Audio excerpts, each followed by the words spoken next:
अस्सलाम वालेकुम, नमस्कार, सत श्री अकाल। दोस्तों अजीज़ों, मैं सीमा कौसर BTM बैंगलोर से फिर एक बार आप सबके साथ।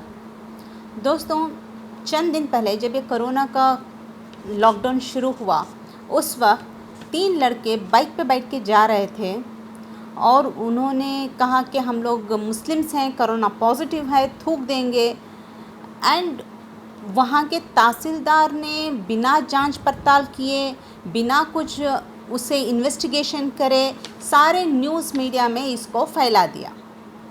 अब उन लोगों ने रिपीट कर करके उसको वीडियोस इतने दिन तक चलाया, इतनी नफ़रत फैलाई पूरे कर्नाटक के अंदर, और शायद वो पूरा इंडिया में भी भागे वो वीडियोस।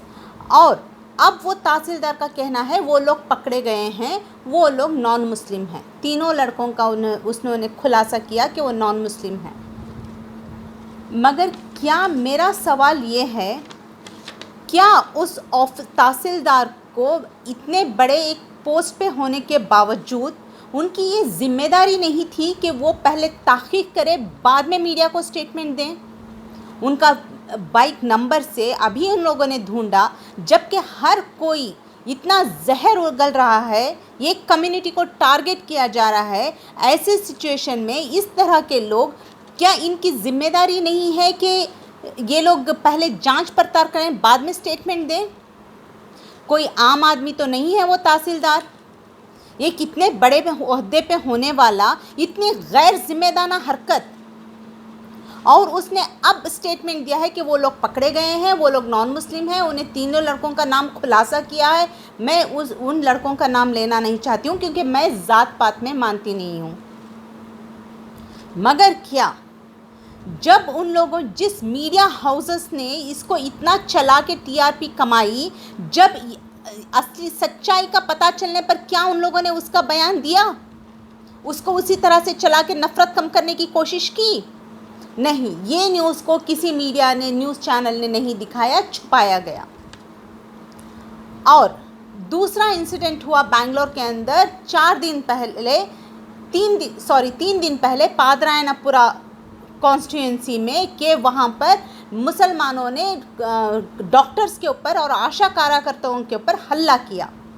उस पर रात को 2 बजे, 1:30 बजे कंटिन्यूसली सारे मीडिया हाउसेस ने सबको फ़ोन किया, सारे मुस्लिम्स लीडर्स को फ़ोन किया, सबको पूछा कि इस इंसिडेंट के बारे में आपका क्या कहना है। किसी ने उसको समर्थन नहीं किया, सब ने अपोज किया।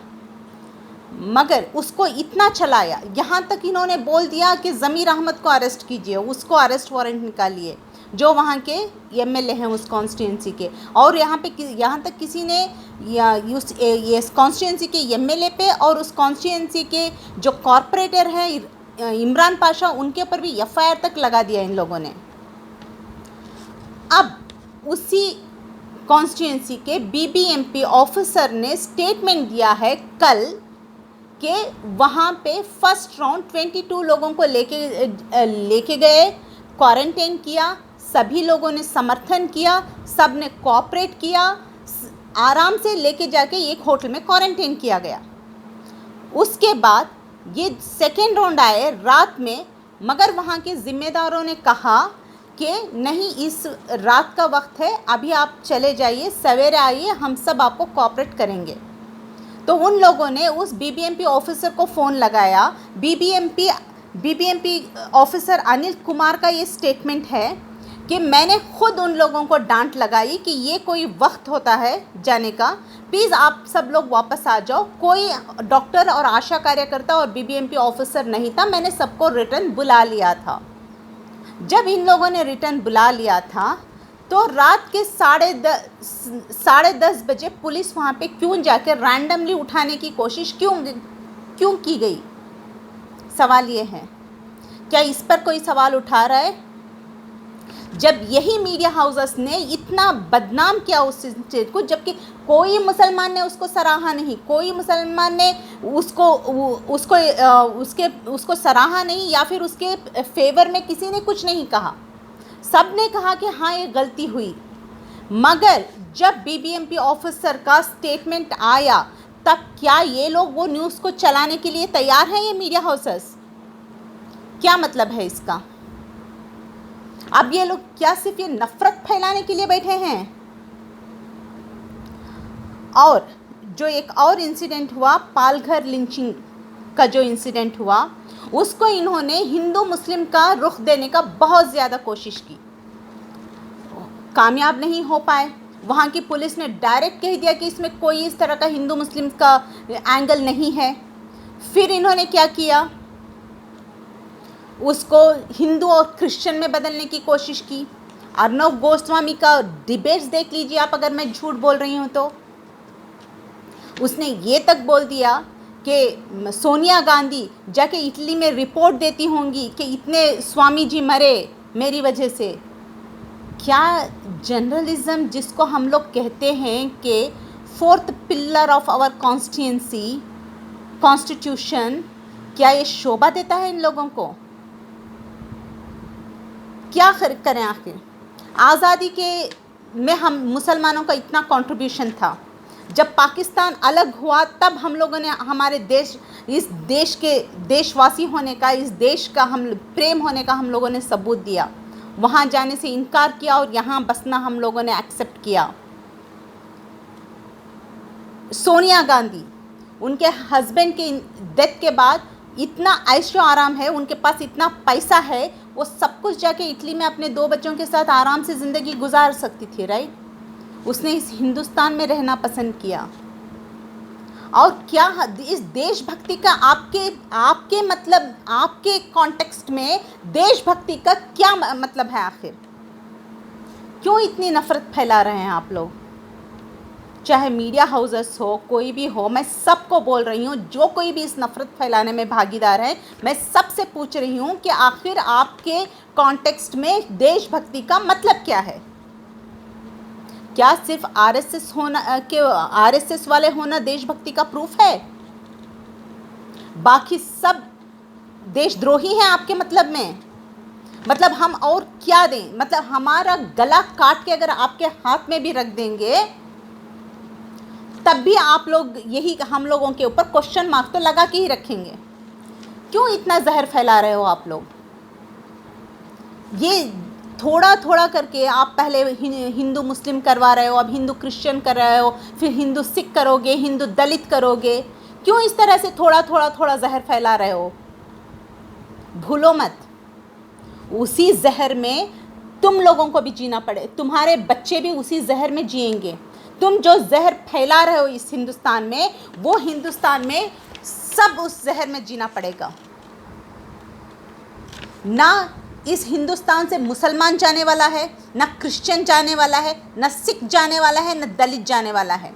कोई जाने वाला नहीं है आपके भड़काने से, ना ही आपके इस तरह से जहर फैलाने से। कोई भी इस हिंदुस्तान को छोड़ के जाने वाला नहीं है, क्योंकि जितना देश प्रेम आपको है उससे ज़्यादा हम लोगों को है। तो इस तरह का जहर फैलाकर आखिर आप हासिल क्या करना चाहते हो? या तो फिर ऐसा कर दो ना, एक साथ जेनोसाइड का ऑर्डर दे दो, नरसंहार कर दो सबका, सारे मुसलमानों का, क्रिश्चियनों का, दलितों का, सिखों का, सारा एक साथ। आप ही का गवर्नमेंट है, आप ही का सरकार है ना, सब कुछ, कोर्ट आपका है, जुडिशरी आपकी है, सब आपकी है।